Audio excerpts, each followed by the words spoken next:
അതെ ഗൈസ്, അപ്പോൾ നമ്മൾ ഇന്ന് ഉണ്ടാക്കാൻ പോകുന്നത് അടിപൊളി ലഗോൺ ചിക്കൻ കറിയാണ്. അപ്പോൾ നമ്മുടെ ചാനൽ ആദ്യമായിട്ടാണ് കാണുന്നതെങ്കിൽ സബ്സ്ക്രൈബ് ചെയ്യുക.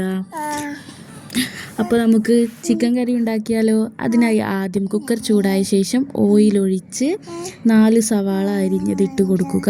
ഒപ്പം തക്കാളിയും ഇട്ട് നന്നായി മിക്സ് ചെയ്ത് ആവശ്യത്തിന് ഉപ്പും ചേർത്ത് ഒരു 2 വിസിൽ വരുത്തുക. വിസിൽ വരുമ്പോഴേക്കും നമുക്ക് വെളുത്തുള്ളി, ഇഞ്ചി, മല്ലിച്ചപ്പ്, പുതിന എന്നിവ മിക്സിയിലിട്ട് നന്നായി ചതച്ചെടുക്കാം.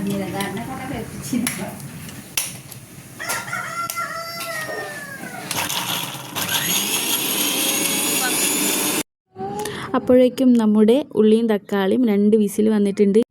ഇനി വിസിൽ കളഞ്ഞ ശേഷം നമുക്ക് ഉള്ളിയും തക്കാളിയും നന്നായി ഒന്ന് മിക്സ് ചെയ്ത് കൊടുത്ത് അതിന്ന് കുറച്ച് ഉള്ളിയും തക്കാളിയും എടുത്ത് നമ്മൾ ഒരു പ്ലേറ്റിലേക്ക് മാറ്റി വെച്ചിട്ടുണ്ട്. അത് നമ്മളുടെ കറി ഒന്ന് കുറുന്നനെയാവാൻ വേണ്ടി നമ്മൾ മിക്സിയിലിട്ടൊന്ന് അരയ്ക്കാൻ വേണ്ടിയിട്ട് വെച്ചിരിക്കുകയാണ്. അതൊന്ന് ചൂടാറിക്കോട്ടെ. അപ്പോഴേക്കും നമ്മുടെ വെളുത്തുള്ളി, ഇഞ്ചിയും ചപ്പുമൊക്കെ ഇട്ട് ചതച്ച മിക്സ് നമ്മൾ ഉള്ളിയിലേക്ക് ഇട്ട് കൊടുത്ത് നന്നായി വഴറ്റി ഇനി നമുക്ക് പൊടികൾ ഇട്ട് കൊടുക്കാം. അപ്പോൾ നമ്മൾ ആദ്യം 2 ടീസ്പൂൺ മഞ്ഞൾപ്പൊടി ഇട്ട് കൊടുക്കുക. അതിനുശേഷം 1 ടീസ്പൂൺ മുളക് പൊടി, നിങ്ങളുടെ എരിവിന് പാകത്തിനനുസരിച്ച് ഇട്ട് കൊടുക്കാവുന്നതാണ്. 1 ടീസ്പൂൺ മുളക് പൊടി ഇട്ടു. അതിനുശേഷം മല്ലിപ്പൊടി 2 ടീസ്പൂൺ,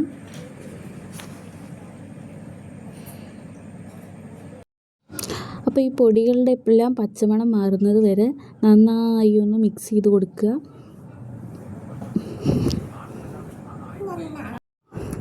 അതിനുശേഷം കുറച്ച് കറിവേപ്പില ഇട്ട് കൊടുത്ത് ഒന്ന് മിക്സ് ചെയ്ത ശേഷം നമുക്ക് കുറച്ച് ചിക്കൻ മസാല ഇട്ട് കൊടുക്കാം. അതും നന്നായി ഒന്ന് മിക്സ് ചെയ്ത ശേഷം നമ്മുടെ ചിക്കൻ ആഡ് ചെയ്ത് കൊടുക്കാം. ഇനി എല്ലാം കൂടെ നന്നായി മിക്സ് ചെയ്തെടുക്കാം.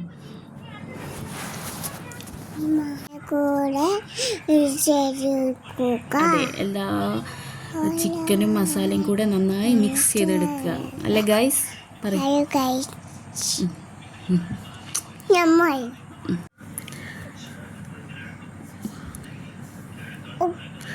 നമുക്ക് നമ്മൾ ആദ്യം മാറ്റി വെച്ച ഉള്ളി തക്കാളിയും കൂടെ ചൂടാറാൻ വേണ്ടി മാറ്റി വെച്ചതായിരുന്നു. അത് നമ്മൾ മിക്സിയിലിട്ട് ഒന്ന് അരച്ചെടുക്കും.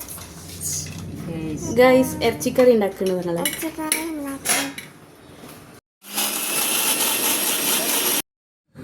ഇനി നമ്മൾ അരച്ച മിക്സ് നമുക്ക് ചിക്കനിലേക്ക് ഇട്ട് കൊടുക്കാം.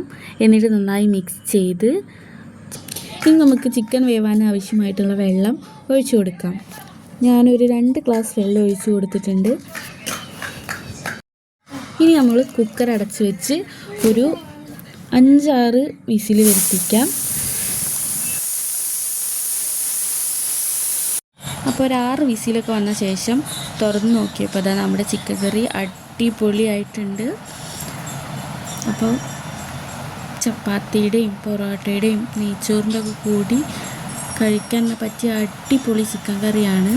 അപ്പോൾ എല്ലാവരും ട്രൈ ചെയ്ത് നോക്കുക. ഇത് നമ്മുടെ ലഗോൺ ചിക്കനാണ്.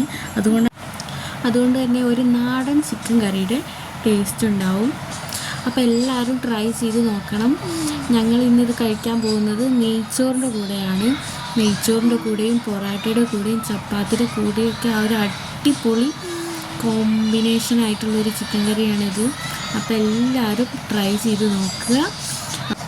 എൻ്റെ ചാനൽ ഇഷ്ടപ്പെട്ട സബ്സ്ക്രൈബ് ചെയ്യണേ. ഇനി നല്ല നല്ല വീഡിയോസായിട്ട് വീണ്ടും കാണാം.